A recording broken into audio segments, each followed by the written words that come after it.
Welcome back to the U.S. Navy History Podcast. I am Dale, and I am joined by Krista. Hello, Dale and audience. Good to be back.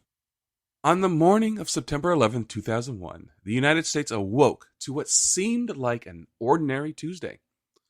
Across the country, people were commuting to work, preparing for school, or settling into their daily routines.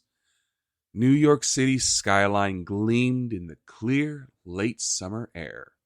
The Pentagon, a symbol of American military power, carried on its business as usual, and thousands of passengers boarded commercial flights, expecting nothing more than another day of travel.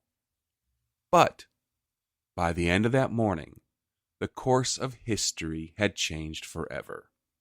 The attacks of September 11th were not just acts of terrorism. They were calculated strikes against the heart of American life, its financial power, its military command, and its sense of safety at home. Nearly 3,000 innocent men, women, and children lost their lives that day, making it the deadliest terrorist attack in American history. Now you might be asking, why cover 9/11 on a podcast dedicated to naval history? The answer is that September 11th reshaped the mission of the United States military as a whole, and the Navy was at the center of that transformation. In the hours immediately following the attacks, naval forces surged to protect the homeland. Aircraft carriers steamed up the East Coast, prepared to launch air patrols if necessary. Amphibious assault ships and medical units were put on alert to provide disaster relief. Submarines and surface ships took up protective positions, guarding against the possibility of additional strikes. And in the weeks that followed, the U.S. Navy became one of the primary instruments of American power projection in the global war on terror. From launching Tomahawk missiles in the opening moments of Operation Enduring Freedom, to providing carrier-based air support for ground troops in Afghanistan, to maintaining maritime security around the world. The Navy carried a heavy share of that burden in the years after 9/11. In short, September 11th was not just a national tragedy. It was a turning point that redefined naval strategy for the 21st century. In this episode, we're going to walk through the events of that day and its immediate aftermath. We'll retrace the timeline of the attacks, the shock as the towers fell, and the first military responses. We'll explore how the Navy and other armed forces adapted to a new reality where threats no longer came primarily from rival states, but from shadowy networks capable of striking anywhere, anytime. And we'll reflect on what that legacy of September 11th means today, for the Navy, for the armed services, and for the nation as a whole. This will not be an easy story to tell, nor will it be an easy story to hear, but it is a story that matters. Because to understand the challenges the Navy faces today and the missions it carries out around the world, we must first understand how the attacks of September 11th set us on a new course. Before we begin, let's take a moment to remember the lives lost that day, the office workers in New York, the passengers aboard the hijacked flights, the military personnel at the Pentagon, the firefighters, police officers, and paramedics who rushed into danger and never came out again. Their sacrifice and their memory are the foundation of this story. So, are you ready to get underway? I think so, yeah. We'll say yes, I am. Yeah, I just hit you with a lot of heavy stuff. Yeah. Lots of memories coming up of those events. But yeah, I'm ready to get into it. It's good to talk about. So let us go back to that clear blue morning in September. Let us walk through the unfolding events hour by hour, as confusion turned to horror and horror to resolve. And let us see how, out of that tragedy, a new chapter in naval military history began. It is often said that people remember exactly where they were on September 11th, 2001. Oh, yes. As we step back into that morning, let us retrace the unfolding of events as they shocked the nation and indeed the entire world. The day began without warning signs. Across the United States, skies were clear, especially over the East Coast.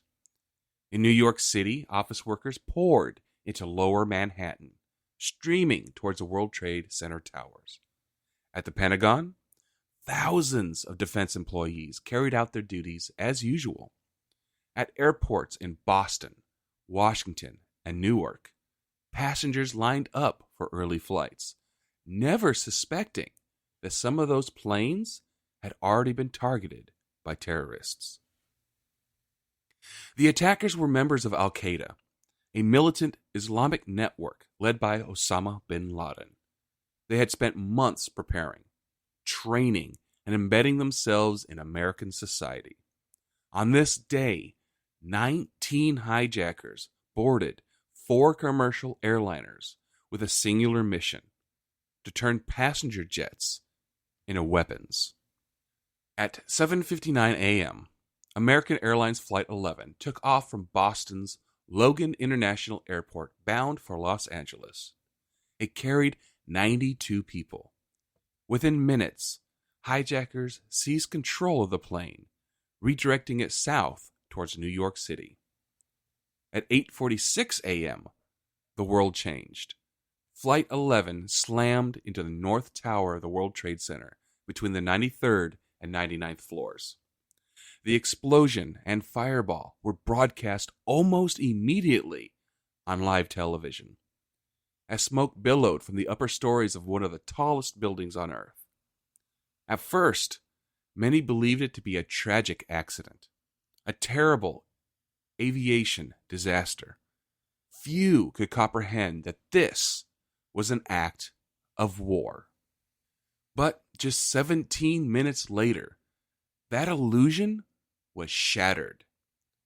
At 9:03 a.m., United Airlines Flight 175, also hijacked after departing Boston, struck the South Tower of the World Trade Center between the 77th and 85th floors.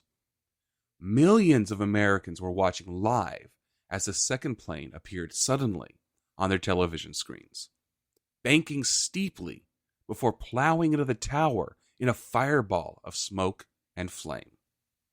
In that instant, confusion turned to certainty. The United States was under attack. While the world's attention was fixed on New York, another hijacked plane was heading towards Washington, D.C. At 9:37 a.m., American Airlines Flight 77, which had departed from Dulles Airport, crashed into the western side of the Pentagon. The impact tore through the headquarters of the U.S. Department of Defense, killing 125 people inside the building, in addition to the 64 passengers and crew on board. For the first time since 1814, when British troops set fire to Washington, the very heart of America's military establishment was struck by an enemy force. The fourth hijacked aircraft, United Airlines Flight 93, had taken off late from Newark, bound for San Francisco. By the time hijackers seized control, passengers had already learned via phone calls what had happened in New York and Washington. Realizing their fate, the passengers decided to act. In what became one of the most courageous moments of that day, they stormed the cockpit in an attempt to retake the aircraft. The struggle forced the hijackers to crash the plane into a field near Shanksville, Pennsylvania, at 10:03 a.m. All 44 people on board were killed. It is believed that Flight 93's intended target was either the White House or the U.S. Capitol building. Because of the passengers' bravery, that attack never reached its destination. Back in New York, the scale of the catastrophe grew worse by the minute. Fires raged in both towers of the World Trade Center. fed by jet fuel, trapping thousands of people on upper floors. First responders rushed into the buildings, climbing stairwells in heavy gear while helping others escape. At 9:59 a.m., the South Tower collapsed after burning for 56 minutes. The enormous building disintegrated into a rolling cloud of dust and debris, killing hundreds of people inside and on the ground. At 10:28 a.m., the North Tower collapsed after standing for 102 minutes. New York's skyline was forever altered. Nearly 2,000 people inside the towers died, along with hundreds of firefighters and police officers who had gone in to save them. In the span of less than 2 hours, 4 hijacked planes had brought devastation to New York, Washington, and Pennsylvania. By late morning, America was gripped in fear. No one knew if more planes were still in the air or if additional attacks were coming. The Federal Aviation Administration made an unprecedented decision. At 9:45 a.m., the entire U.S. airspace was shut down. More than 4,500 planes were ordered to land immediately. Never before had American skies been emptied so quickly and completely.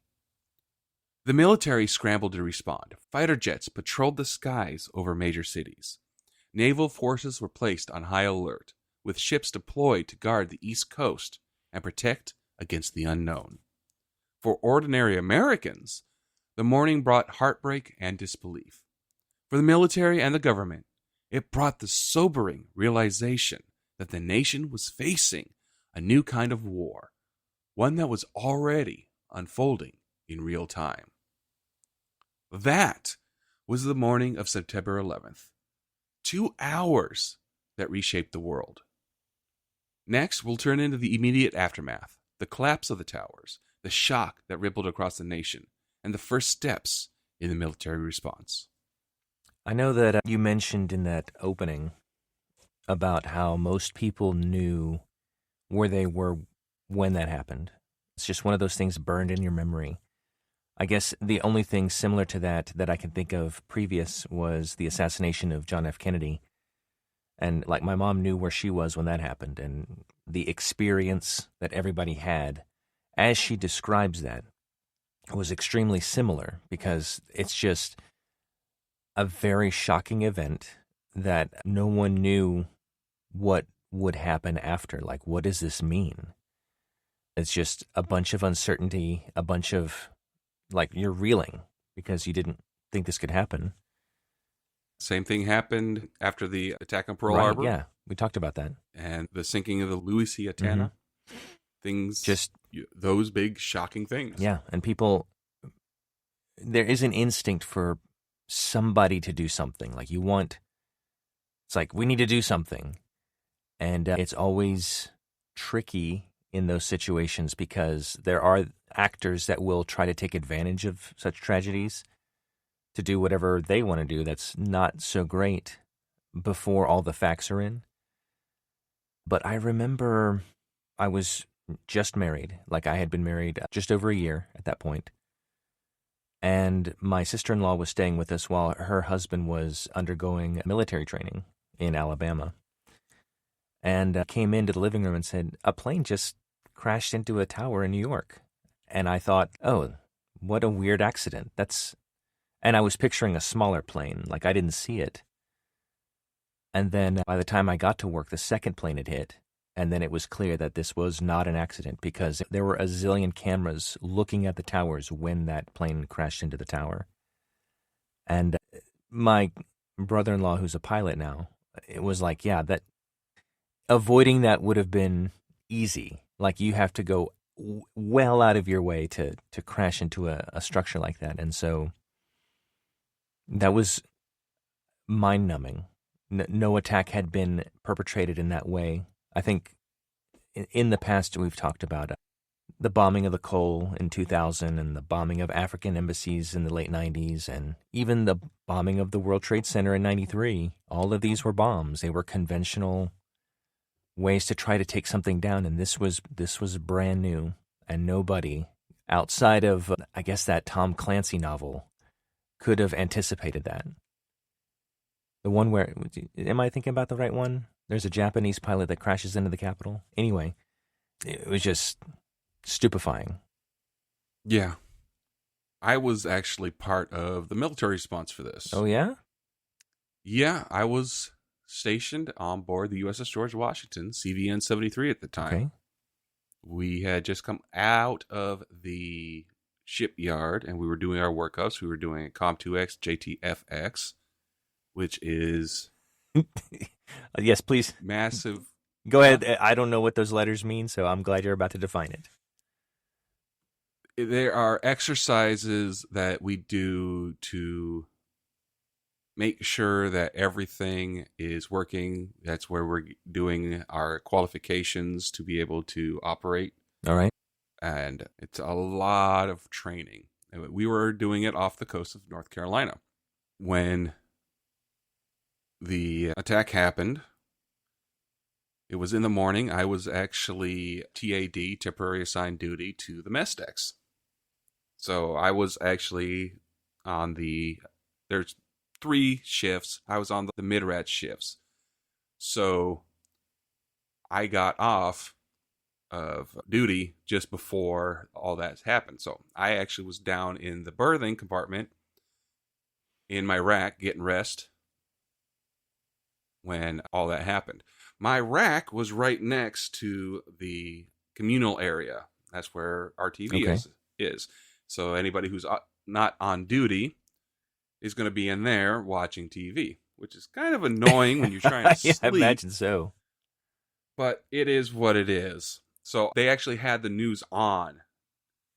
And while I was laying in my rack, I was like, that's a weird movie. I'm going to have to figure out what movie that was later, because I thought it was a movie. Oh, yeah.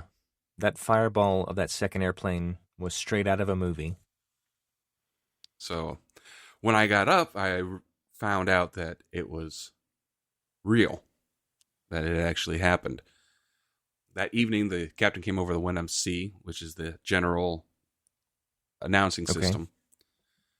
And he said that we were setting course for New York City to establish and maintain a no-fly zone over New York and Washington.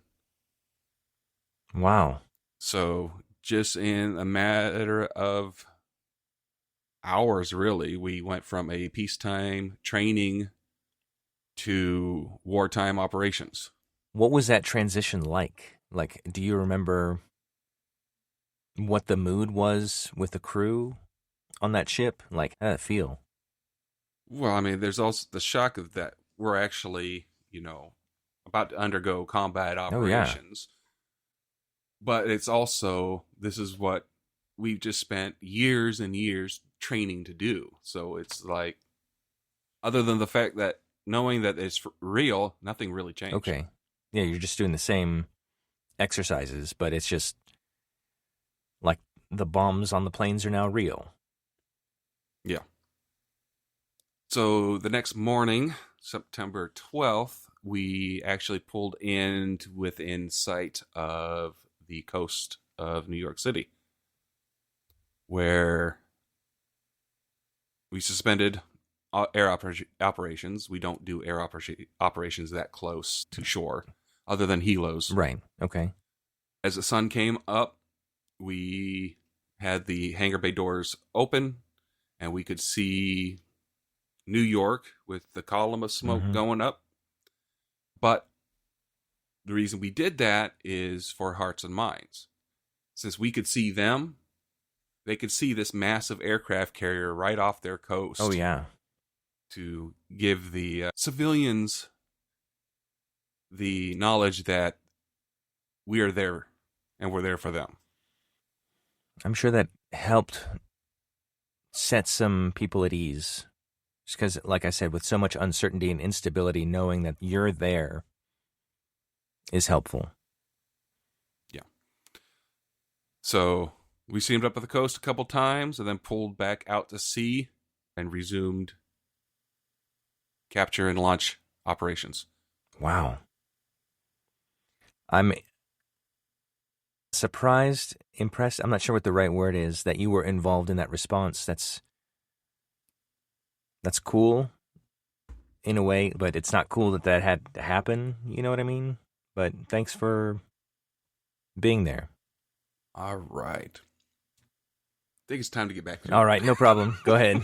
By the time the second plane struck the South Tower, America knew it was under attack. But in those first chaotic hours, no one knew who the attackers were, how many more planes might still be hijacked, or whether there were other targets yet to be struck. What followed was a morning of confusion, terror, and extraordinary acts of bravery. After the impacts of the planes, both towers of the World Trade Center were burning uncontrollably. The heat inside the upper floors reached unimaginable temperatures, well over 1,000 degrees Fahrenheit, Eesh. weakening the steel supports. Thick black smoke poured from the gaping holes where the planes had struck, visible for miles. Inside, thousands of office workers tried desperately to escape. For those below the impact zones, firefighters guided survivors down darkened stairwells, while others carried injured people on their backs. Yet for those trapped above the crash sites, escape was impossible. In heartbreaking scenes, some were forced to signal for help from shattered windows, while others made the desperate decision to jump rather than face the flames. At 9:59 a.m., the South Tower collapsed. The 110-story building, one of the tallest in the world, crumbled in less than 12 seconds. A massive cloud of dust and debris swept through the streets of lower Manhattan, engulfing everything in its path. People ran for their lives, many stumbling through the choking haze, unsure if they would survive. Just 29 minutes later, at 10:28 a.m., the North Tower followed. In an instant, both symbols of American financial power were gone. The skyline of New York was changed forever. What stands out in every retelling of 9/11 is the courage of first responders. Firefighters, police officers, and emergency medical personnel rushed into the towers, even as civilians fled. They climbed stairwell after stairwell, carrying heavy gear, hoses, and medical kits, determined to save as many lives as possible. When the towers collapsed, hundreds of them perished. The New York City Fire Department lost 343 firefighters, the largest single loss of emergency responders in U.S. history. The police lost dozens more. Many of those who survived continued searching through the rubble, risking their lives amid fires, collapsing debris, and toxic dust. And beyond the uniformed services, ordinary people became heroes. Office workers carried strangers down dozens of flights of stairs. Boat operators on the Hudson River launched the largest maritime evacuation in history. That's right. Ferrying over 500,000 people out of lower Manhattan to safety. Meanwhile, at the Pentagon, chaos was unfolding in its own way. The impact of Flight 77 had torn a massive hole in the western side of the building, collapsing several floors. Inside, military personnel and civilians alike rushed to rescue colleagues from the flames. Some carried the injured on their backs. Others formed human chains to guide people through the smoke-filled corridors. Outside, thick black smoke rose into the sky, a grim counterpart to the burning towers in New York. For many Americans watching the news, the sight of the Pentagon, America's symbol of military power, on fire, was almost as shocking as the collapse of the World Trade Center itself. At 10:03 a.m., United Airlines Flight 93 crashed into a field near Shanksville, Pennsylvania, after passengers fought back against the hijackers. This act of defiance was the first counterstrike of the day. The passengers knew their chances of survival were slim, yet they made a conscious choice to resist, preventing an even greater tragedy in Washington, D.C. Their sacrifice meant that the U.S. Capitol or the White House, symbols of American democracy, were spared destruction. In many ways, the passengers of Flight 93 were the first civilians to fight back in the new war that had begun. As these attacks unfolded, the U.S. government was scrambling to respond. By 9:45 a.m., the Federal Aviation Administration had ordered every civilian aircraft in American airspace to land immediately. The first time such an order had ever been given. More than 4,500 planes were diverted to the nearest airports, creating an eerie silence over the skies of North America. In Washington, Secret Service agents rushed Vice President Dick Cheney to a secure bunker beneath the White House. President George W. Bush, who had been visiting a school in Florida, was quickly evacuated aboard Air Force One and flown to secure locations before eventually returning to Washington that evening. Military forces were placed on full alert. Fighter jets from the Air National Guard and Air Force bases scrambled to patrol American skies. U.S. Navy ships, including aircraft carriers, were ordered to move to positions off the East Coast, ready to provide air defense if further attacks came. Naval installations and bases went into heightened security, locking down against possible threats. By late morning, the scale of the tragedy was clear. Both towers were gone. The Pentagon was burning. A fourth plane had been brought down by heroic passengers, and nearly 3,000 innocent lives had been lost in just a few short hours. Americans watched in disbelief. Many clutched radios or gathered around televisions, replaying the images of the towers collapsing again and again. News anchors struggled to find words. Parents rushed to pick up their children from schools. Major cities went into lockdown. For most Americans, it had felt as if the world had been turned upside down. For the military, the attacks represented something even larger. A new kind of war had begun. It was a war that would not be fought against a nation state, but against a decentralized network of terrorists. And it was a war that would call upon every branch of the U.S. military, including the Navy, to adapt and respond in ways no one had expected just a day earlier. That was the immediate response. Chaos, courage, and uncertainty. But in the days and the weeks that followed, America would begin to take deliberate action. The military mobilized, not just for defense at home, but for offense abroad. And the Navy, with its unmatched ability to project power, would take a leading role in what came next. Next, we'll dive into how the Navy reacted in those crucial hours and days following the attacks, how ships, sailors, and air wings were positioned, and how naval power became one of the first tools America turned to as it faced this new enemy. I was thinking as you were saying what the immediate response was and then what the subsequent response was. And that, yeah, I think you nailed it. We didn't know what to do. That column of smoke you were mentioning that you saw from the George Washington, that was going on for a while, like weeks, if not months. And it was just a constant blight and reminder that, yeah, this happened and we have to deal with it. And volunteers started cleaning it up over a very long time.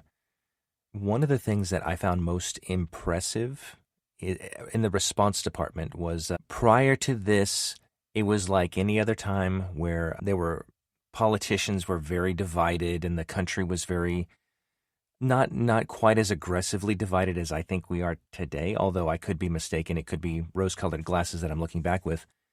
But that all was put aside. Like any disagreement, any antagonism was just forgotten about because we had suffered a major national trauma. And the important thing was that we were together. We were helping our neighbors. We were helping each other get through this. I remember a bunch of folks calling people they hadn't talked to in years just to check on them, just to make sure they're okay. And that was one of the more beautiful things that came out of, I mean, such a devastating tragedy. But then when you think about how people chose to respond, it was really lovely. There was a lot of unity, not necessarily uniformity. Everybody was still different, but everybody was together. And folks from all over the nation did whatever they could to help New York City. And it was awesome. When the attacks ended and the smoke still hung over New York and Washington, one thing was immediately clear. The United States was at war. But unlike past conflicts, there was no declaration, no foreign government to negotiate with, and no clearly defined battlefield. Instead, the nation turned to its military to secure the homeland and prepare for a response. Among these forces, the U.S. Navy was the one to act first. Within hours of the attacks, the Department of Defense implemented what is known as Force Protection Condition Delta, its highest state of alert. Bases across the United States locked down. Security at naval stations was tightened. Gates were sealed, and access was restricted to essential personnel only. Sailors stood armed watch, not only to guard their installations, but also to reassure the public that the military was ready. At sea, ships were ordered to sortie, to leave port and take up defensive positions along the coastlines. Aircraft carriers, cruisers, and destroyers steamed into the Atlantic and Pacific, their mission clear: defend against the unknown. At that moment, no one knew if more hijacked planes or even more unconventional attacks might follow. By moving to sea, the Navy ensured that vital combat power was safe, mobile, and ready to act. One of the most visible responses came from the aircraft carriers. Within hours, the USS George Washington, CVN-73, which had been doing workups off the coast of North Carolina, was ordered to respond. She took up station off the coast of New York City, serving as a floating airbase, launching combat air patrols. Her air wing stood by to intercept any further hijacked aircraft. In the coming days, other carriers, including USS John F. Kennedy, also deployed along the coast to provide both defense and reassurance to the American people. Seeing carriers and destroyers at sea served as a reminder the nation's naval power was standing watch, protecting them from further harm. Beyond the carriers, the Navy also played a crucial role in securing America's maritime approaches. Submarines and surface ships took up patrol positions, monitoring for potential threats. Intelligence reports at the time raised concerns about the possibility of additional attacks, perhaps by sea or through the use of explosives smuggled aboard cargo ships. Naval forces worked closely with the Coast Guard, which mobilized on an unprecedented scale. Together, they established what was, in effect, a maritime shield around the United States. Ports were locked down, shipping lanes were monitored, and foreign vessels were inspected with heightened scrutiny. The Navy's global presence was suddenly redirected, focused first and foremost on defending the homeland. Yet, almost immediately, attention turned outward. The attacks had not come from within the United States. They were planned and carried out by Al-Qaeda, a group operating with safe haven in Afghanistan under the protection of the Taliban regime. This raised an urgent question. How would the United States strike back? Here again, the Navy offered an immediate solution. Aircraft carriers could be deployed to regions near Afghanistan, able to project air power without relying on foreign bases. Submarines armed with Tomahawk cruise missiles could reach terrorist camps and infrastructure targets with precision. Amphibious assault ships could carry Marines ready for rapid deployment ashore. By mid-September, the Navy was already preparing for sustained combat operations in the Middle East. Even before striking overseas, the military launched Operation Noble Eagle, a mission focused on defending the homeland. while much of Noble Eagle was carried out by the Air Force and Air National Guard through round-the-clock fighter patrols, the Navy provided essential support. Carriers off the coast served as backup platforms, ready to launch additional fighters if civilian airspace needed reinforcement. This was the first step in a new mission for the military, protecting America from the threats that could come from within or without, and doing so indefinitely. For sailors, it meant a new reality. Long deployments at sea, often without clear end dates, guarding against an enemy that was shadowy and unpredictable. But as the days passed, it became clear that defense alone would not be enough. The nation demanded action, and the Navy was at the forefront of planning the response. Naval strike groups began shifting towards the Arabian Sea. By early October, 2 carrier strike groups were already in position: USS Carl Vinson and USS Enterprise. These carriers, along with their escort ships, represented a floating arsenal. Their aircraft could fly deep into Afghanistan, while their escorting cruisers and destroyers carried Tomahawk missiles capable of hitting terrorist training camps and Taliban strongholds. The Navy's mobility was its greatest strength. Within weeks, U.S. warships had assembled thousands of miles from home, ready to launch the opening blows of Operation Enduring Freedom, the American campaign against al-Qaeda and the Taliban. In a matter of hours, the Navy had transformed from a peacetime posture into the spearhead of America's new war on terror. From guarding U.S. coastlines, to preparing for overseas strikes, to supporting allies in Europe and the Middle East, naval forces became the most flexible tool in the arsenal. This was the moment when the Navy's global reach proved indispensable. Unlike land forces which needed time to mobilize, or air forces which required bases close to the fight, the Navy could act immediately. Its ships could sail anywhere, sustain themselves at sea, and deliver strikes with precision and power. For the sailors who had gone to sea on September 11th, many would not return home for months. They had no doubt that they were now part of a war unlike any the United States had ever fought before. That was the Navy's immediate response: swift, powerful, and adaptable. But the story does not end there. In the weeks and months that followed, naval power would prove decisive in launching America's counterattack, providing the opening salvos of a war that would shape the 21st century. Next, we'll explore these first strikes, how the Navy, working with other branches in the military, launched Operation Enduring Freedom and began the long war in Afghanistan. Yeah, I know Afghanistan being landlocked, that's and in a very mountainous terrain. I mean, the Soviets tried invading in the 80s, and that was very difficult. And I know that our military capabilities were really enhanced by what the Navy was able to do. And I did have a question. So you were there when it went down with September 11th.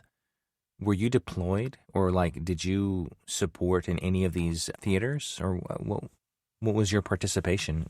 Or were you still in the Navy at that point? Oh, yeah, no, I was still in the Navy. I was in my first year when this happened. Oh, my gosh.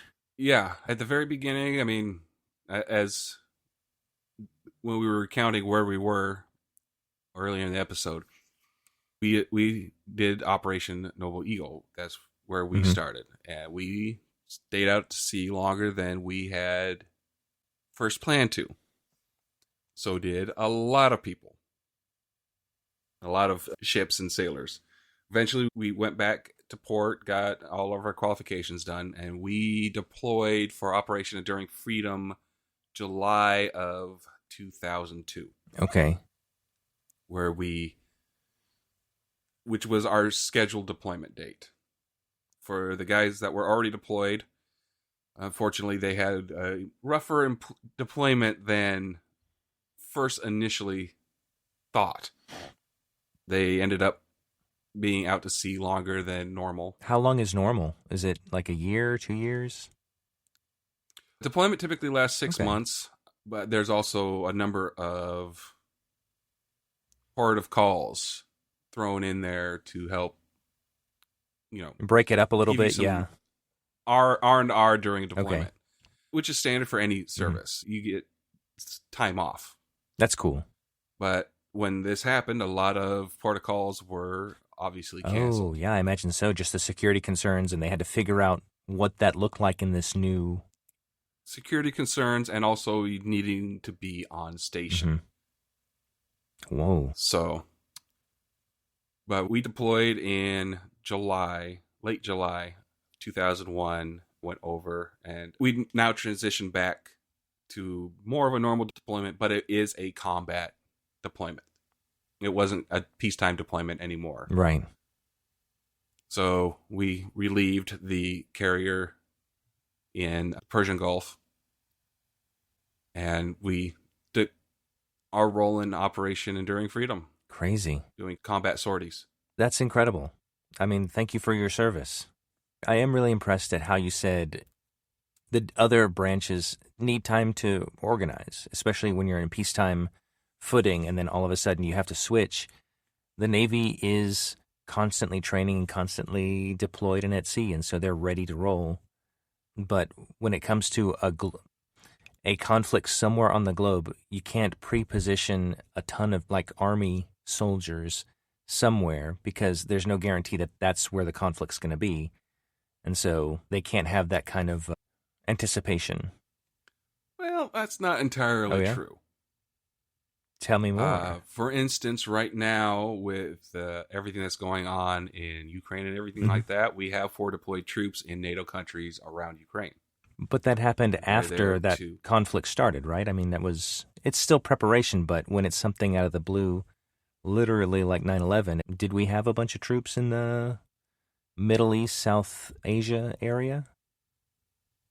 We did. We still do. We have established bases. They're forward bases in places like Germany and other allied countries where we have a presence and enough troops to be able to respond not as quickly as the Navy can, but quicker than if we had to load everybody up on boats from the right. U.S. That makes sense. So we do have forward bases where we can respond quickly, not instantly, but pretty darn quick. Cool. It's times like that, the response to 9/11, where you can see the value of those bases, I guess, better than in peacetime. I remember in college, a lot of people were like, why do we have so many soldiers all over the world? And it's like, well, in case stuff goes down like this, and we're ready. Yeah. It takes a week for our guys to get out on the front line instead of giving the enemy months to organize and build up defenses. Mm-hmm. You know, that's very valuable. Yeah, I agree. By late September of 2001, less than 3 weeks after the attacks on New York and Washington, the United States had identified its target, the Al-Qaeda network. Sheltered and supported by the Taliban regime in Afghanistan, had orchestrated the September 11th attacks. If America was to respond, that was where the response would begin. This was the dawn of a new war, one that would not look like World War II or the Gulf War, but something different. A war against terrorists, insurgents, and the regimes that harbored them. At the very center of America's opening moves stood the U.S. Navy. In the weeks after September 11th, the U.S. Naval Strike Group began moving into position. The Arabian Sea, located just south of Pakistan and Afghanistan, became the staging ground for the campaign. By early October, 2 American aircraft carriers were on station, the USS Carl Vinson and the USS Enterprise. Each carrier brought with it an entire air wing, squadrons of FA-18 Hornets, F-14 Tomcats, EA-6B Prowlers for electronic warfare, and S-3 Vikings for surveillance and refueling. Altogether, these ships represented a mobile air force capable of striking deep into Afghan territory. And they were not alone. Cruisers, destroyers, and submarines, many equipped with Tomahawk cruise missiles, joined the fleet. Together, this armada proved both strike capability and defensive power. ensuring that the carriers could operate safely while launching waves of aircraft into combat. On the night of October 7th, 2001, the war began. The opening salvo of Operation Enduring Freedom was a mix of precision and overwhelming force. The U.S. Navy ships and submarines launched around 50 Tomahawk cruise missiles, targeting Taliban command centers, air defense systems, and terrorist training camps. Almost simultaneously, carrier-based aircraft roared off the decks of USS Carl Vinson and USS Enterprise, flying their first combat sorties of the new war. Their missions were clear: destroy Taliban military infrastructure, degrade al-Qaeda's training networks, and create the conditions for American and Allied ground forces to operate effectively.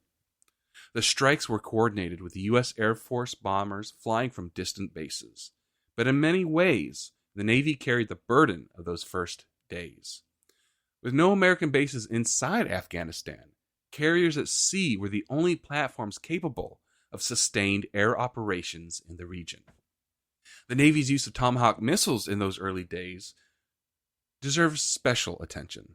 Tomahawks are long-range, precision-guided weapons, capable of flying hundreds of miles and striking within meters of their target. By launching them from cruisers and submarines stationed safely in the Arabian Sea, the Navy could strike deep into Afghanistan without putting pilots at immediate risk. Submarines like the USS Key West, a Los Angeles attack-class submarine, played an especially important role. From beneath the waves, they launched missiles against Taliban air defenses and communication hubs, helping to pave the way for carrier-based aircraft. In effect, the Navy turned the Arabian Sea into a floating launch pad, bringing American firepower to bear on one of the most remote regions in the world. Beyond airstrikes, the Navy also supported the insertion of Special Operations Forces, amphibious assault ships designed to carry Marines and helicopters were repurposed to transport U.S. Army Special Forces and Navy SEAL teams. These elite units were critical in working with Afghan resistance fighters, the Northern Alliance, to fight the Taliban on the ground. In many cases, Navy helicopters and aircraft provided support, supply, and close air support for these missions. This blending of conventional naval power with unconventional warfare marked a new chapter in how the Navy contributed to combat. Operation Enduring Freedom was not the kind of war many Americans expected. There were no massive land invasions at the start, no great tank battles across deserts. Instead, the opening campaign relied heavily on the Navy's ability to strike from the sea and sustain operations far from American shores. This was naval power in its purest form: flexible, mobile, and precise. Within weeks, Taliban command structures were disrupted. Al-Qaeda training camps were in ruins, and U.S. Special Operations Forces were on the ground working with local allies. The opening strikes of October 7th carried a weight that went beyond military strategy. For many, Americans still grieving and angry after September 11th, seeing Tomahawks streak across the night sky and Navy aircraft flying into combat was a moment of healing. It was proof that the nation was responding and that the perpetrators of 9/11 would face consequences. For the sailors aboard those carriers and cruisers, there was no doubt about the stakes. They had watched the attacks on their homeland. They had seen the images of the burning towers, the smoking Pentagon, and the crater in Pennsylvania. Now they were part of the first chapter of America's response.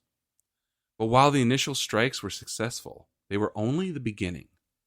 The Taliban regime would soon collapse, but Al-Qaeda would scatter and regroup. The Navy's role, delivering strikes, sustaining operations, and supporting ground forces, would not be a short-term mission. It was the opening of what would become the longest war in American history. For the Navy, Operation Enduring Freedom demonstrated just how vital sea power remained in the 21st century. When the nation needed to strike a distant enemy, the Navy was there, ready and able to act immediately. The opening of Operation Enduring Freedom showed America's resolve. and the Navy's unique ability to deliver power across the globe. But as the war expanded, new challenges emerged. How could the Navy, designed for great power conflicts, adapt to an open-ended campaign against an elusive enemy? Next, we'll explore how the Navy sustained its role in the early years of the War on Terror, what long deployments meant for sailors, how strategies shifted, and how naval forces became a permanent fixture in the fight. I remember when we talked in the battleships episode just how pivotal those ships were just around the world and how we use them. And I remember asking you the question, why don't we use them anymore? And you're like, well, we have missile cruisers now. They're much more effective. They can hit at longer range, more accurately.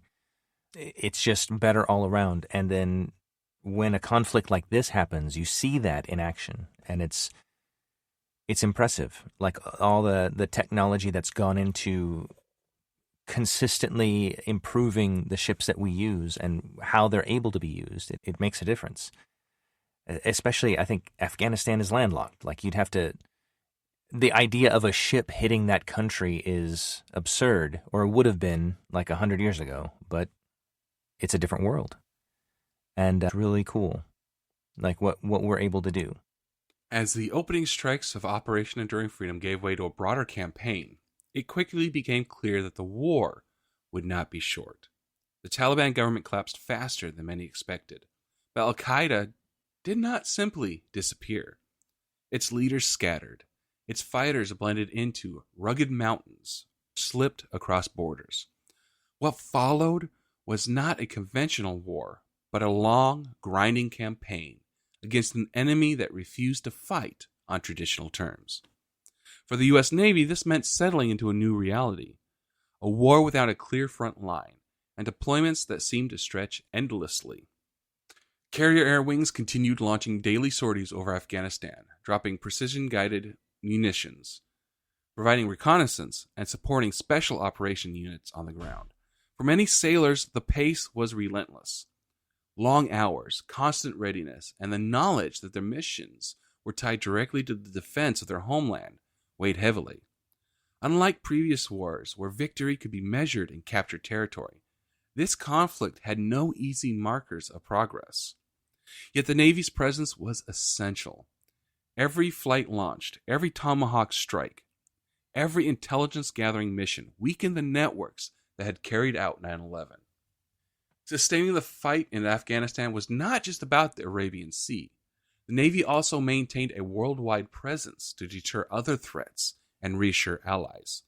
Ships patrolled in the Mediterranean, the Pacific, and the Persian Gulf, reminding both friends and potential adversaries that American sea power had not diminished, even while focused on Afghanistan.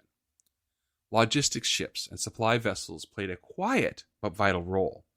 Without the steady flow of fuel, food, and spare parts, carriers and cruisers could not have remained on station for months at a time. The Navy's ability to sustain itself at sea gave the U.S. military an endurance unmatched by any other force in the world.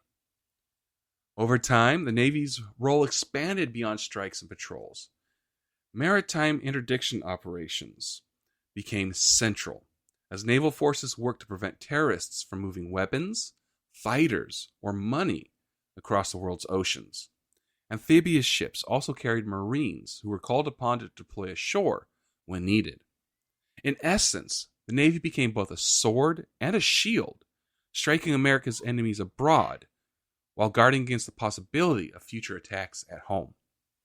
The first months of the War on Terror proved that naval power was not just about winning battles. It was about sustaining a presence, providing flexibility, and adapting to a war that offered no clear endpoint.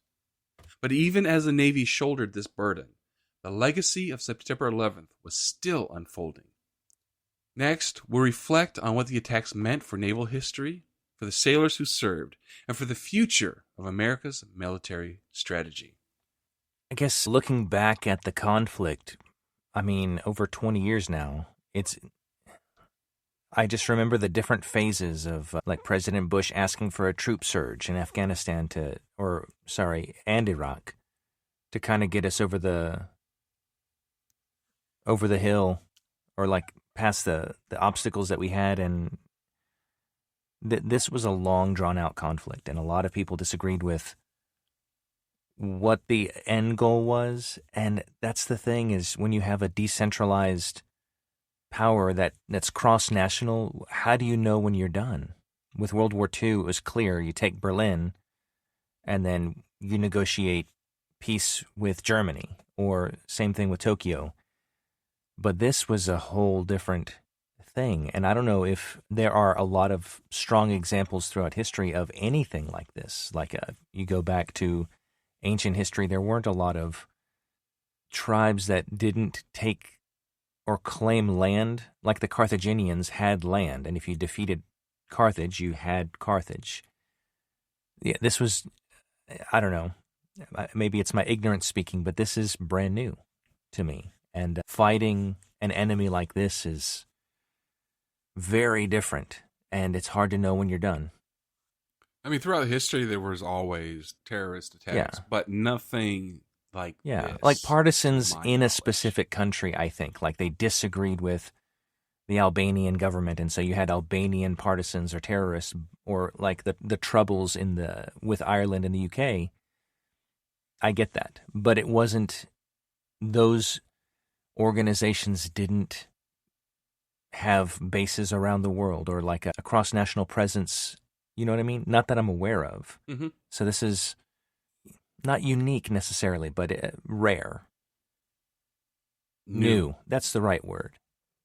As we reach the final part of our story, it is worth stepping back and reflecting on what September 11th, 2001 meant, not only for the nation, but for the U.S. Navy and the sailors who served in its aftermath.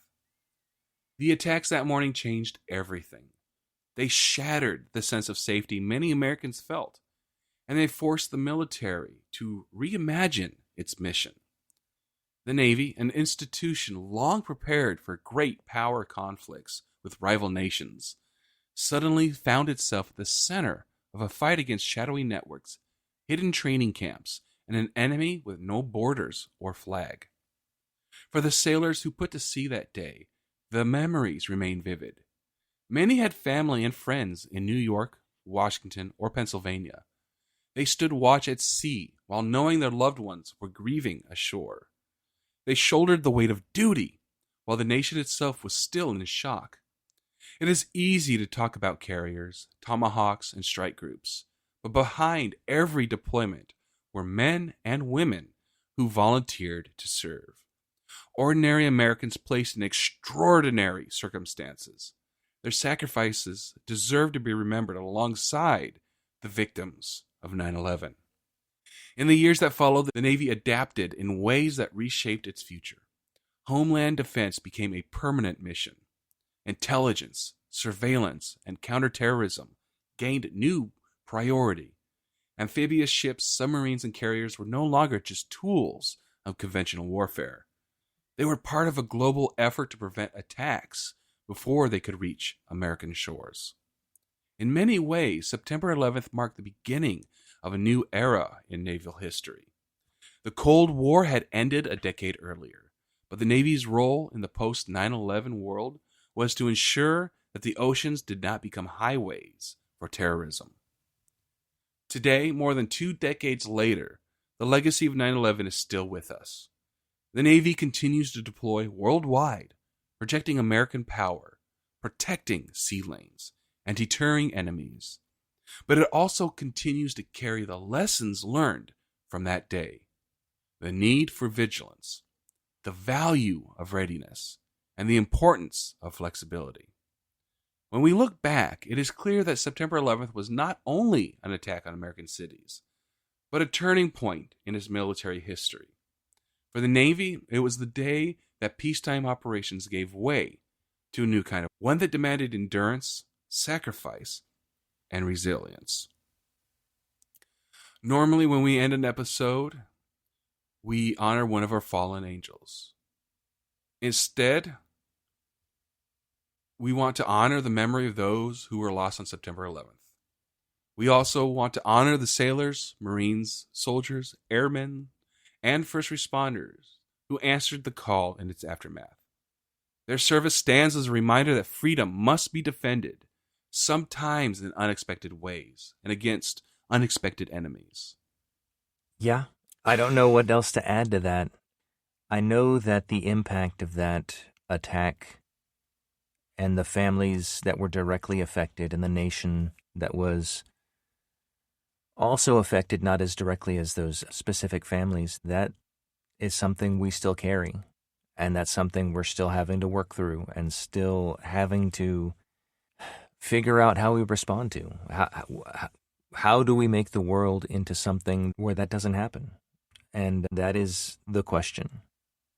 And I don't know. I think it is important to remember such things, to remember what happened and not be afraid to talk about it. And like, there are young kids I encounter regularly that really don't know how it unfolded or why or what we did or the different responses that came out of that, or the Department of Homeland Security that was created in response to that. Is just a lot changed in a very short time because of this. And it's important to know about it so you know why we are where we're at now. This has been the U.S. Navy History Podcast. Thank you for joining us for this episode. Please subscribe to the show, share it with friends who love history, and join us next time as we continue exploring the stories that shaped the Navy's past and present. Thanks, everyone. As always, we're going to wish you guys fair winds and following seas. Bye.